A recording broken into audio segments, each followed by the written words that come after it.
उसको अजीब लगता है कि हम पानी में नहीं इस तरह चलते। कहती है आप लोग नेचर से बहुत दूर हो। ये देखिए पानी के रंग देखें जरा, क्या खूबसूरत कलर है।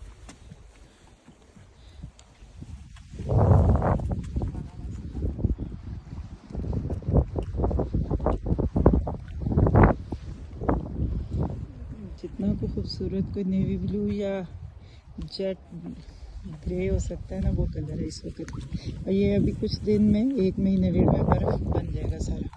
फिर ये पूरे अगले चंद महीने ना सिर्फ ड्राई रहेगा। फिर उसके अंदर एक छज्जा है जो इस पे चले ना तो ये हिलता है।